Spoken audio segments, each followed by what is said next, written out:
کہ آپ حضرات سکون کے ساتھ بیٹھے رہیں، خاموشی کا ماحول بنائے رکھیں۔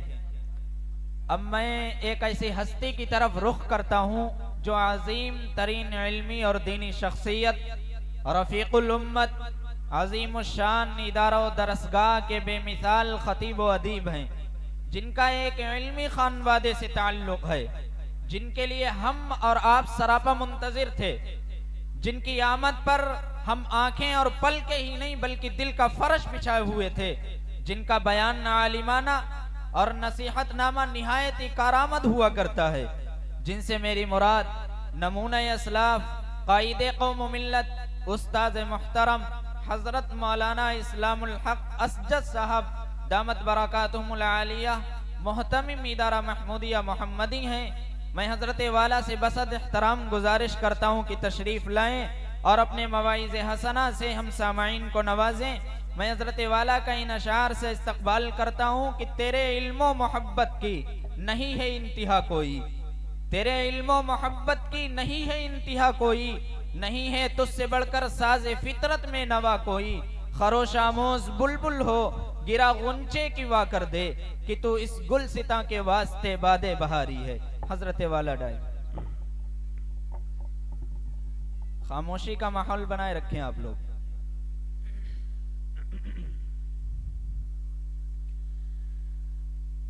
نحمده ونستعينه ونستغفره ونؤمن به ونتوكل عليه ونعوذ بالله من شرور أنفسنا ومن سيئات أعمالنا من يهده الله فلا مضل له ومن يضلل فلا هادي له ونشهد أن لا إله إلا الله وحده لا شريك له ونشهد أن سيدنا ومولانا محمدا عبده ورسوله قال تبارك وتعالى أعوذ بالله من الشيطان الرجيم بسم الله الرحمن الرحيم يا أيها الذين آمنوا لا تلهكم أموالكم ولا أولادكم عن ذكر الله ومن يفعل ذلك فأولئك هم الخاسرون وأنفقوا مما رزقناكم من قبل أن يأتي أحدكم الموت فيقول رب لولا أخرتني إلى أجل قريب فأصدق وأكن من الصالحين ولن يؤخر الله نفسا إذا جاء أجلها والله خبير بما تعملون وقال رسول الله صلى الله عليه وسلم كلكم راع وكلكم مسؤول عن رعيته أو كما قال عليه الصلاة والسلام۔ آج آپ کے موضع جمرہ میں عظیم الشان جلسہ اصلاح معاشرہ جو ایک مدرسے کی سنگ بنیاد کے موقع پر جس جلسے کا انعقاد کیا گیا، اس میں آج اس جلسے کے صدر ذی وقار اسٹیج پر تشریف فرما انتہائی قابل صد احترام حضرات علماء کرام و حفاظ عظام و شعراء، ہمارے دینی ایمانی بھائیوں، پس پردہ ہماری مستورات، ایک گزارش بچوں سے یہ ہے کہ ذرا خاموش رہیں اور بات پوری توجہ سے سنیں تو انشاءاللہ فائدہ ہوگا۔ ابھی آپ کو میرے بعد حضرت سید نعمان صاحب شاہجہان پوری اور اس کے بعد حضرت مولانا مفتی راشد صاحب نائب محتمم دارالعلوم دیوبند کا کلیدی بیان، یہ دو کلیدی بیان اور اہم بیان سننا ہے۔ میں نے قرآن کریم کی ایک آیت کریمہ تلاوت کی ہے اور سرور کائنات فخر موجودات صلی اللہ علیہ وسلم کی زبان مبارک سے نکلا ہوا ایک ارشاد پڑھا ہے، اسی کی روشنی میں بس کچھ دیر آپ کے سامنے مجھے گفتگو کرنی ہے۔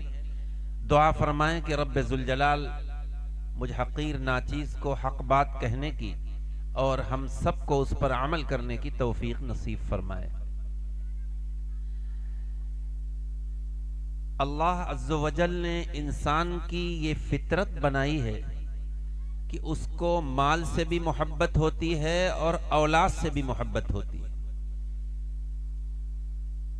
ہر شخص کو اپنے بیٹے سے اپنی بیٹی سے بے انتہا تعلق اور محبت ہے، اور اس کے لیے یہ ضروری نہیں ہے کہ بیٹا یا بیٹی بہت خوبصورت ہوں تبھی والدین کو اپنے بچوں سے محبت ہو، ایسا نہیں ہے. چاہے بدصورت ہوں، خوبصورت ہوں، معذور ہوں، لیکن اللہ عز و جل نے والدین کے دل میں اپنے بچوں کی محبت ڈالی ہے، اور اسی رب ذوالجلال نے مال کی بھی محبت ڈالی ہے. اگر مال کی محبت انسان کے اندر نہ ہو تو کوئی شخص نہ تجارت کرے، نہ کاشتکاری کرے، نہ ملازمت کرے.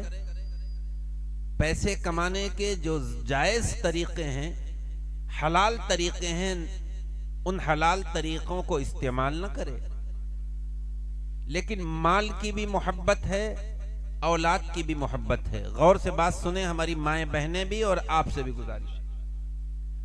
اور یہ اللہ عز و جل نے رکھی، اور ظاہر ہے اس میں کوئی حرج بھی نہیں ہے، چونکہ مال کا کمانا، تجارت کرنا، اس میں شرعاً کوئی حرج نہیں.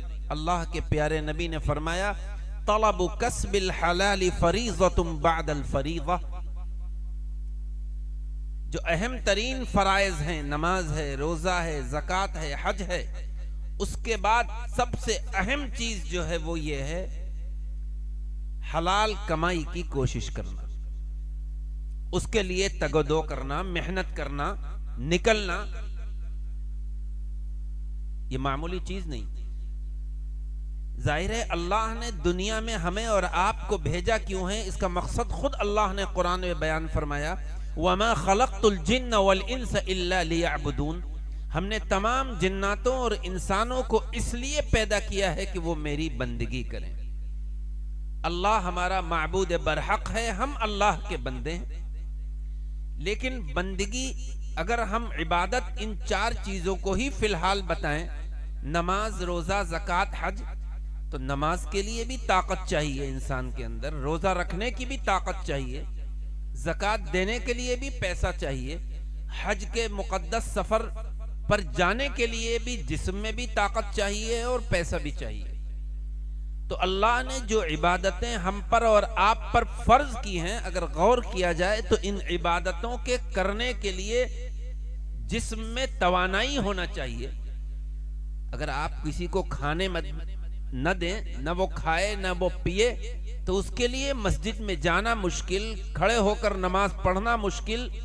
وہ کچھ نہیں کر سکتا، نہ وہ روزہ رکھ سکتا ہے، نہ نماز پڑھ سکتا ہے، نہ حج جا سکتا ہے، اور نہ زکوٰۃ جیسے اہم فریضے کو وہ ادا کر سکتا ہے. اس لیے اللہ نے جسم میں طاقت رہے، چستی رہے، اللہ نے ہمیں اور آپ کو پابند کیا ہے کہ ہم اپنے بچوں اور اپنی بیوی اور اپنے بچوں کے لیے انتظام کریں. اس لیے اجازت ہے تجارت کی بھی، اجازت ہے کہ آپ کاروبار بھی کریں، لیکن مقصد اللہ میں دنیا میں ہمیں تجارت کے لیے نہیں بھیجا، کاشتکاری کے لیے نہیں بھیجا. مقصد زندگی تو اللہ کی بندگی ہے. اب ظاہر ہے اللہ کی جب ہم بندگی کر رہے ہیں تو اس کے لیے ہمارے جسم میں جب طاقت جبھی تو کر سکیں گے، اس کے لیے اجازت ہے کہ آپ یہ سب کام کریں جس کو میں نے ذکر کیا. ایک بڑا مجمع اس وقت ہمارے سامنے ہے. ہر شخص کو یہ فکر رہتی ہے جب صبح ہوتی ہے، اگر تاجر ہے کہ دکان جانے کی فکر ہے، کاشتکار ہے تو کھیت جانے کی فکر ہے، کہیں پر ملازم ہے تو اس کی فکر ہے، گاڑی چلانے والا ہے تو اس کو اپنے گاڑی کی فکر ہے. ہر شخص، وہ خود ڈرائیور ہے تو یہ فکر ہے، خود مالک ہے تب فکر ہے کہ چار پیسے ہمیں مل جائیں جس سے ہم اپنے اور اپنی بیوی بچوں کا خرچہ پورا کر لیں. اور کوئی حرج نہیں ہے، بیوی بچوں کے خرچے کے لیے انتظام کرنا، نان نفقہ شادی کے بعد آپ کے اوپر واجب ہو جاتا ہے، لازمی ہے. اور یہ بات ضمناً بتلاتا چلوں کہ جب انسان نکاح کرتا ہے تو نکاح کے بعد 3 چیزیں مرد پر لازمی اور کمپلسری ہیں، چاہے کروڑ پتی گھر کی لڑکی ہو اور آپ کے پاس کچھ نہ ہو، لیکن شرعاً بیوی کا اور بچوں کی نان نفقہ یعنی ان کے کھانے پینے کا انتظام کرنا، بیوی کے مہر ادا کرنا، کھانے پینے کا انتظام کرنا اور ان کی رہائش کا انتظام کرنا، یہ آپ پر لازم ہے۔ یہ لازم سسرال والوں پر نہیں ہے کہ وہ جہیز سے آپ کے گھر کو بھر دیں، یہ سب کم آپ کا ہے، یہاں تو سب کچھ الٹا چل رہا ہے۔ بہر کیف وہ ایک موضوع ہے، میں جو اس وقت بات کہنا چاہ رہا ہوں وہ صرف یہ کہ مال کی محبت ہے، اور اس محبت میں اللہ نے کچھ حدود مقرر فرمائے ہیں۔ یہ نہیں ہے کہ ہم آزاد ہیں مال کے کمانے میں، ہم آزاد ہیں اپنے بچوں سے محبت کرنے میں، ہم مال کے کمانے میں اگر اللہ کو بھولیں گے تو یہ سمجھ لیجئے یہی مال ہمارے لیے وبال بن جائے گا۔ ہم خوب تجارت میں مشغول رہیں، لیکن تجارت کی مشغولیت کے ساتھ نماز باجماعت ہماری ہو تو یہی تجارت ہمارے لیے برکت بنے گی، اور اس تجارت کا فائدہ ہم کو دنیا میں بھی ملے گا، آخرت میں ملے گا۔ دنیا کمانا منع نہیں، اللہ کے پیارے رسول نے ایک موقع پر فرمایا ان الدنیا خلقت لکم وانکم خلقتم للآخرہ، یہ دنیا تمہارے ہی لیے پیدا کی گئی ہے، تم خوب دنیا سے فائدہ اٹھاؤ، خوب پیسہ کماؤ، کوئی منع نہیں، لیکن یاد رکھو تم کو آخرت کے لیے پیدا کیا گیا۔ یہ دنیا تو چند روزہ ہے، نہ معلوم کس وقت اللہ کا بلاوا آ جائے، موت آ جائے، لیکن جہاں ہمیں ہمیشہ ہمیش رہنا ہے، اصل تیاری ہمیں اس کی کرنا ہے۔ تو یہی بات میں اپنے نوجوانوں سے، اپنے ان حضرات سے جو رات دن لگے رہتے ہیں مال کے کمانے میں، جیسے اس وقت سیزن ہے شادیوں کا، دکانوں پر بھیڑ ہے، کبھی سیزن آپ کے کھیت کا ہوتا ہے کہ کٹائی چل رہی ہے، بوائی چل رہی ہے، مشغول ہے ہر شخص۔ اس وقت سیزن ہے باراتوں میں گاڑیوں کے جانے کا، تو گاڑی کے مالکان اور ڈرائیور مشغول ہیں، ان کو ٹائم نہیں۔ لیکن ایک بات آپ کے دل و دماغ تک پہنچانا چاہتا ہوں کہ سیزن آئیں گے چلے جائیں گے، آپ تجارت میں مشغول ہوں، کاشتکاری میں مشغول ہوں، لیکن یہ طے کر کے یہاں سے اٹھیں اصلاح معاشرہ کے اس جلسے سے کہ ہم اپنے اللہ کو ناراض نہیں کریں گے، یعنی ہم 5 وقت اللہ کے سامنے سر جھکائیں گے۔ اگر آپ کی دکان پر، آپ کے کھیت پر، آپ کے گھر پر مسجد کے منادی کی یہ آواز آپ کے کان میں پڑ رہی ہے، حی علی الصلاۃ، حی علی الفلاح، نماز کی طرف آؤ، آخرت کی کامیابی کی طرف آؤ، تو ہم دکان کے کسٹمر کو نہیں دیکھیں گے، ہم اپنے مہمان کو نہیں دیکھیں گے، ہم اپنے دوستوں کو نہیں دیکھیں گے، ہم یہ دیکھیں گے اس وقت اللہ بلا رہا ہے۔ میں تو کہا کرتا ہوں اگر آپ کو ڈی ایم یا کپتان بلائے، کوئی ایم پی یا ایم ایل اے بلائے، کہیں کا کوئی بڑا ادھیکاری بلائے، تو آپ 10 لوگوں سے کہیں گے آج مجھے ڈی ایم صاحب نے یاد کیا ہے، اور اگر روز بلائے تو آپ تو بہت خوش ہوں گے، دیکھو ڈی ایم صاحب ہمیں روز یاد کرتے ہیں، میری اتنی پہنچ ہے۔ کیا حیثیت ہے کسی ڈی ایم اور کپتان کی؟ اللہ عز و جل جو بادشاہوں کا بادشاہ ہے، وہ 1 مرتبہ نہیں بلکہ وہ 5 مرتبہ اپنے گھر بلا رہا ہے، لیکن ہمارا نوجوان اس گھر میں جانے کے لیے تیار نہیں۔ اگر آپ کا کوئی قریبی عزیز اور رشتہ دار، آپ کچھ دن اس کے ہاں نہ جائیں تو اس کو بڑی فکر ہوگی، کیا بات ہے یہ میرا اتنا قریبی ہے، سگا چچا ہے، سگے ماموں ہیں، اور اتنا آتا تھا اب کیوں چھوڑ دیا؟ آپ اس کے پاس جائیں گے، بھئی کیا غلطی ہو گئی ہم سے، ہم نے تمہاری خاطر نہیں کی، کیا بات ہو گئی؟ اگر آپ اس سے ناراض ہیں تو ذکر کریں گے، بھئی یہ بات مجھے تمہاری بری لگی ہے۔ تو یہاں تو آپ کو فکر ہے، لیکن وہ رب ذوالجلال جہاں آپ نے صرف رمضان کے مبارک مہینے میں اس گھر میں گئے، اور جہاں رمضان ختم ہوا پھر اللہ کے گھر میں نہیں گئے، تو اللہ نہیں سوچے گا آخر میرے بندے، ہم رازق ہیں، بندوں کو دیتے ہم ہیں، سانسیں چل رہی ہیں، دل دھڑک رہا ہے اللہ کی مرضی سے، اور آج ہمیں سے بندہ ناراض ہے کہ ہمارے گھر آنے کے لیے تیار نہیں ہے۔ اس لیے میرے بھائی، میرے عزیز، آپ سے ہم یہی بات اس وقت کہنے کے لیے بیٹھے ہیں مختصر وقت میں کہ طے کر کے اٹھیے، رمضان کا انتظار نہ کریے، شب برات کا انتظار مت کریے، نماز فرض ہے، طے کریے کہ ہم اپنے گھر پر، اپنی دکان پر، اگر مسجد میں نہیں جا سکے تو دکان پر نماز پڑھیں گے۔ ایک دو مثالوں سے بات سمجھیے۔ اگر آپ کہیں جاب کر رہے ہوں، کہیں سروس ہو، تو آپ کے جو مالک ہوں، باس ہوں، تو ہر شخص سوچتا ہے کہ میرا مالک مجھ سے ناراض نہ ہو جائے۔ سعودیہ میں ہے کہ یہ میرا کفیل ہے، یہ مجھ سے ناراض نہ ہو جائے، یہ میرا مالک ہے۔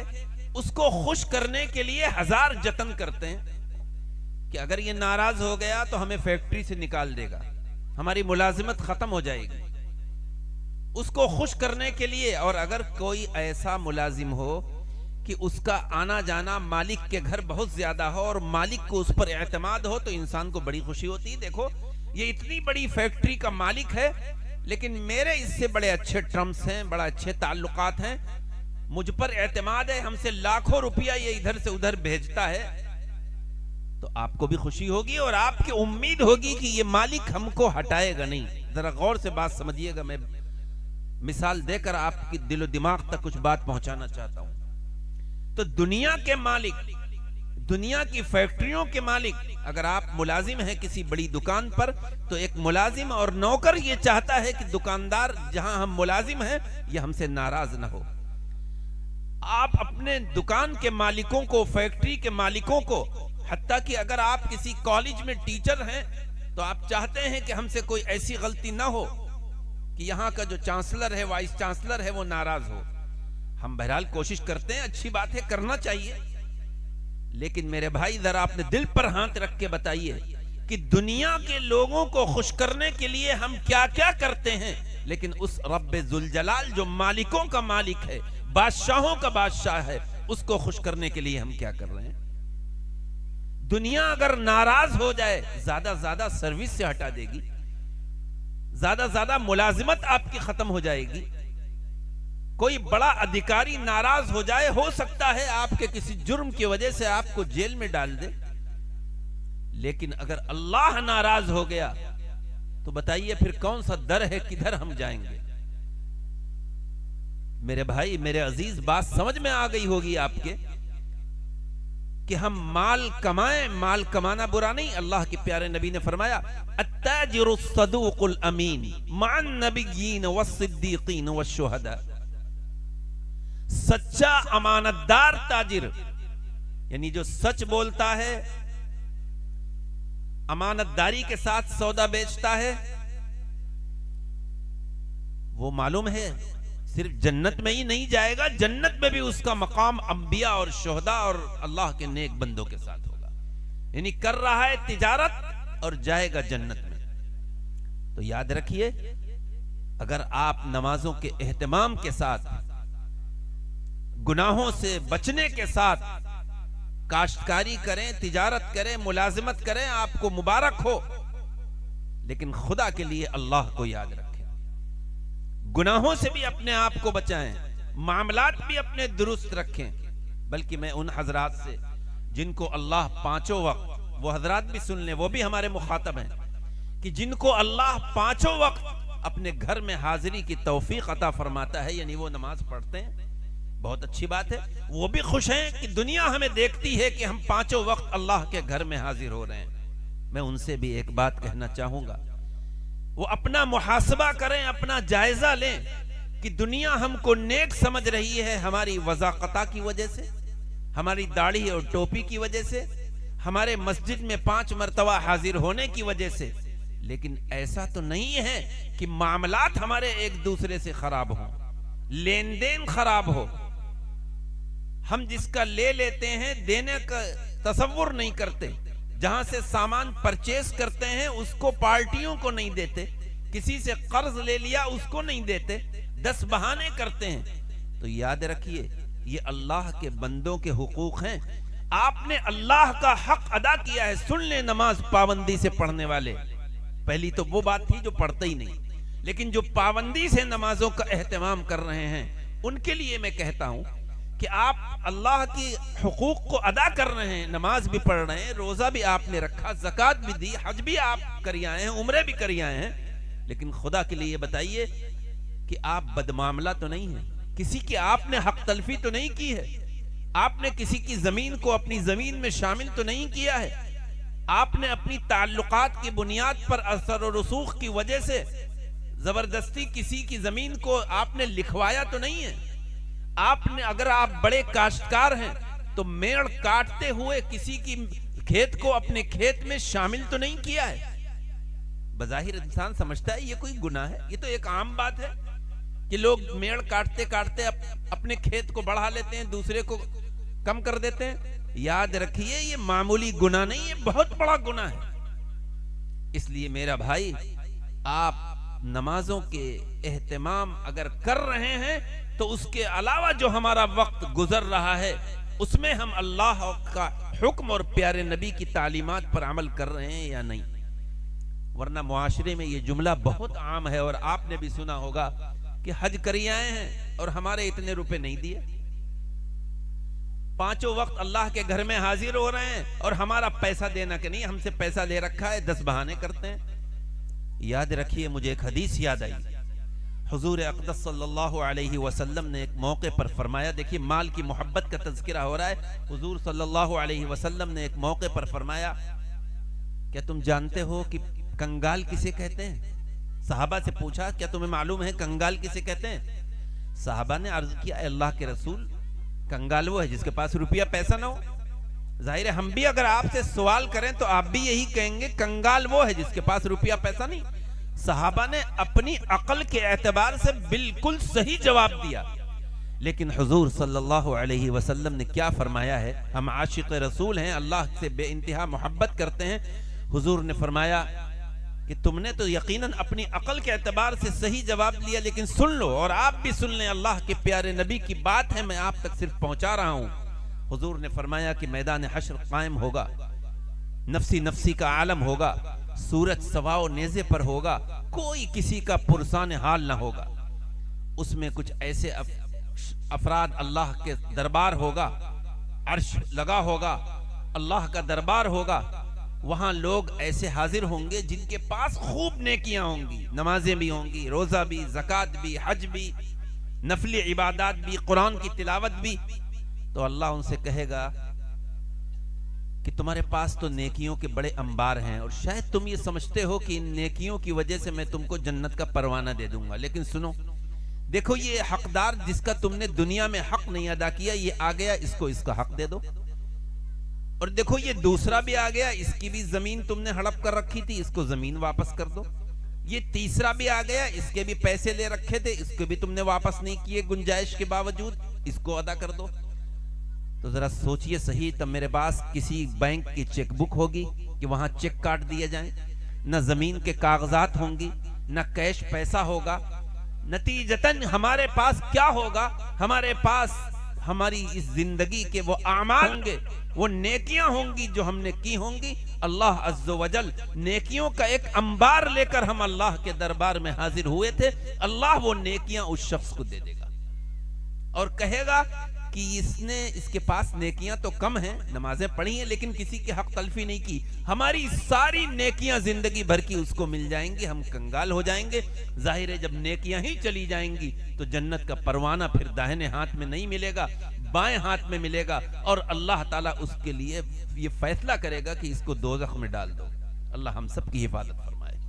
اس لیے میرے بھائی بڑے ڈرنے کا مقام ہے، اس میں نہ رہیے کہ ہم نمازیں پڑھتے ہیں لیکن نمازوں کے ساتھ اگر اللہ کے بندوں کے حق نہیں ادا کر رہے ہیں، اس کو پتا ہو یا نہ پتا ہو، آپ تاجر ہیں، آپ بل بنا رہے ہیں، غلطی سے زیادہ جوڑ گئے، آپ نے سوچا دے دیں گے، کون دیکھتا ہے، اس نے آپ کو پتا ہے کہ یہ غلط ہے لیکن آپ نے کر لیا، اب اس کو پتا ہو نہ پتا ہو لیکن آپ نے ایک گناہ کا کام کیا ہے، اللہ کی پکڑ سے بچ نہیں سکتے۔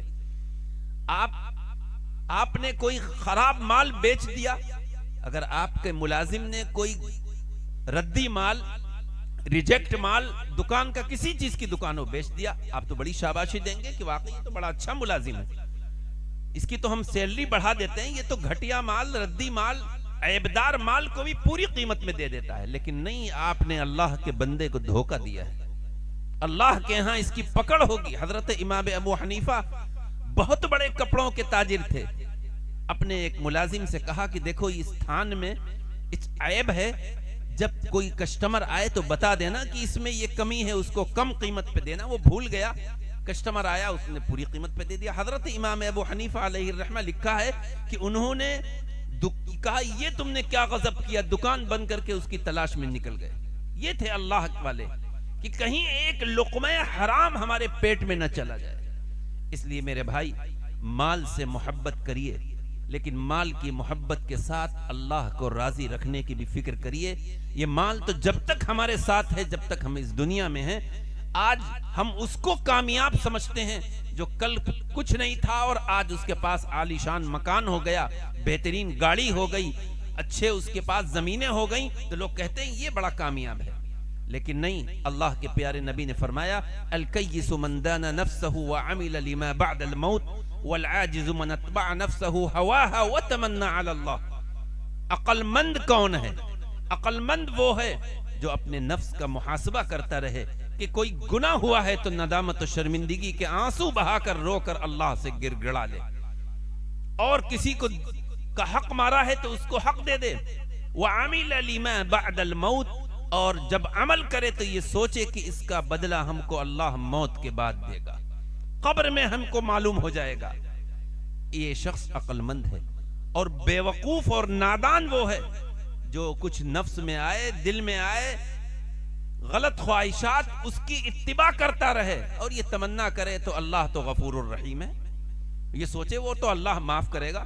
اللہ سے تمنا کرے، آرزویں کرے، امیدیں کرے، لیکن عمل نہ کرے۔ تو یاد رکھو میرے عزیز دوستوں، بالخصوص میرے نوجوانوں، کہ آج شیطان جو ہمارا ازلی دشمن ہے، وہ چھوٹے چھوٹے گناہ ذہن میں ڈال کر بڑے گناہ کرواتا ہے، کبھی حقوق اللہ ادا کروا کر حقوق العباد میں کوتاہی کرواتا ہے۔ کبھی کہتا ہے نماز پڑھ لو، تم کچھ بھی کرتے رہو، تم پر تو لوگوں نے اعتماد کیا ہے اس لیے کہ تم نمازی ہو، لہذا نماز بھی پڑھیے۔ یہاں یہ نہ سمجھیے گا کہ پھر نماز نہ پڑھی جائے، نہیں، نماز بھی پڑھیے، روزے بھی رکھیے، اللہ کو بھی خوش کریے اپنے بچوں کے ساتھ۔ اب دوسری بات، کیونکہ بات مجھے مختصر کرنی ہے، لپیٹنی ہے، تھوڑی بڑھ گئی آپ کی توجہ کو دیکھ کر۔ دوسری بات، اولاد سے محبت، فطری طور پر اولاد سے محبت ہے۔ ظاہر ہے اولاد سے محبت کوئی بری چیز نہیں ہے، آپ کا بیٹا ہے، آپ کی بیٹی ہے۔ سن لیں ہماری مائیں بہنیں بھی، بچہ دنیا میں آتا ہے، آپ اس کو سردی سے بچاتے ہیں، گرمی سے بچاتے ہیں، اگر بیمار ہو ڈاکٹر کے ہاں لے جاتے ہیں، ہزاروں لاکھوں روپیہ خرچ کرتے ہیں، سب کچھ کرتے ہیں۔ ذرا بڑا ہو تو اس کی تعلیم کی فکر کرتے ہیں، اس کے فیوچر اور مستقبل کی فکر کرتے ہیں، کون سے کالج میں پڑھیں، کون سی لائن ہو، حافظ بنائیں، عالم بنائیں، یا دنیاوی تعلیم دیں تو ہائی اسکول کے بعد پھر کدھر لے جائیں، انجینئر بنائیں، ڈاکٹر بنائیں، یا لا کرے، کیا کرے، یہ سب کچھ آپ کرتے ہیں۔ ہر شخص کو اپنے بچوں کی مستقبل اور فیوچر کی فکر رہتی ہے اور رہنا چاہیے، کوئی برا نہیں ہے۔ لیکن میرے بھائی، میرے عزیز، جتنی فکر آپ اپنے بچوں کو دنیا کے بنانے کے سلسلے میں فکر کرتے ہیں، جاتے ہیں اس کی تعلیم، اس کی ایجوکیشن پر ہزاروں لاکھوں روپے خرچ کرتے ہیں، ذرا دل سے یہ بتائیے کہ اتنی توجہ آپ اس کی آخرت بنانے کے لیے کرتے ہیں؟ اگر کرتے ہیں تو بہت اچھا ہے۔ آج اگر بچہ آپ کا دلی میں ہے، بامبے میں ہے، اچھی جاب ہے، خوش ہے، آپ فون کر کے پوچھتے ہیں کہ بتاؤ بیٹے سیلری وقت پر ملی، تمہاری تجارت صحیح چل رہی ہے؟ لیکن کتنے ایسے لوگ ہوں جو یہ پوچھتے ہیں کہ بتاؤ بچوں تم نے نماز پڑھی یا نہیں پڑھی، تم فجر کی نماز پڑھی یا نہیں پڑھی، تم کالج میں پڑھنے جا رہے ہو، وہاں ظہر کی نماز تم نے پڑھی یا نہیں پڑھی۔ اپنی بچیوں سے سردی کے موسم میں جب 10 سے 4 کا اسکول ہوتا ہے، اپنی بچیوں سے کبھی آپ نے پوچھا؟ یاد رکھیے یہ کام مدرسوں کا بعد میں ہے، آپ کا پہلے ہے۔ یہ مدرسے اور مکتب یہ بعد کے ہیں، لیکن ماؤں سے میں کہوں گا یہ کام ان کا سب سے پہلے ہے۔ سب سے پہلا مدرسہ وہ ہے کہ وہ بچوں کو دین سکھلائیں، دینی تربیت کریں، جھوٹ سے بچائیں، غلط سوسائٹی سے بچائیں۔ اگر بچہ دیر میں رات میں آ رہا ہے تو پوچھیں کہ آخر اتنی دیر کہاں لگی۔ اگر وہ موبائل اس کے پاس بڑا ہے تو پوچھیں اس موبائلوں کا اس کا استعمال کیا ہے۔ یاد رکھیے یہ بچوں کے ساتھ نہیں کریں گے تو اللہ کی پکڑ سے بچ نہیں سکتے۔ اللہ کے پیارے نبی نے کیا فرمایا؟ کلکم راعن وکلکم مسئول عن رعیتہ، تم سب کے سب نگراں ہو، قیامت کے دن اس کی نگرانی کے متعلق اس سے پوچھا جائے گا۔ آپ یہ نہ سمجھیں کہ صرف علماء سے پوچھا جائے گا، اور آپ یہ نہ سمجھیں کہ صرف حاجیوں سے پوچھا جائے گا، بلکہ قبر میں جو سوالات ہوں گے وہ جو ان علماء سے ہوں گے وہی آپ سے ہوں گے۔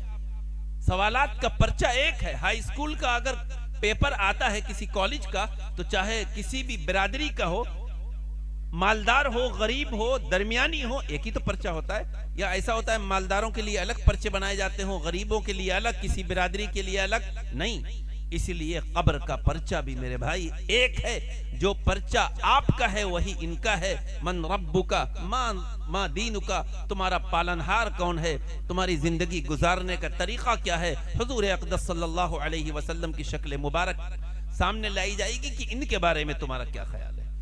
اس پرچے کی تیاری کے لیے اللہ نے ہمیں اور آپ کو یہ زندگی دی ہے۔ لہذا میں اپنے تمام بھائیوں سے یہ کہنا چاہتا ہوں، ماؤں سے بھی کہنا چاہتا ہوں، بچہ وقت پر دکان نہ جائے تو آپ ناراض ہوتے ہیں، بچہ وقت پر سروس میں نہ جائے، کھیت پہ نہ جائے تو آپ ناراض ہوتے ہیں۔ کتنے ہمارے والدین ہیں کہ بچہ وقت پر اللہ کے گھر مسجد نہ جائے تو آپ ناراض ہوتے ہوں؟ ہاں اگر ہوتے ہیں تو بہت اچھا۔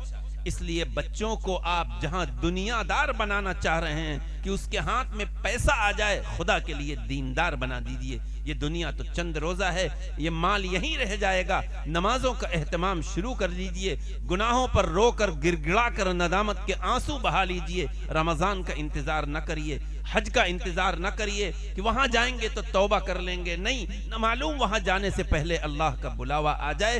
اس کی کو قرآن نے کہا کہ اے مسلمانوں، مال کی محبت اور اولاد کی محبت تمہیں یاد الہی سے غافل نہ کر دے، دور نہ کرے۔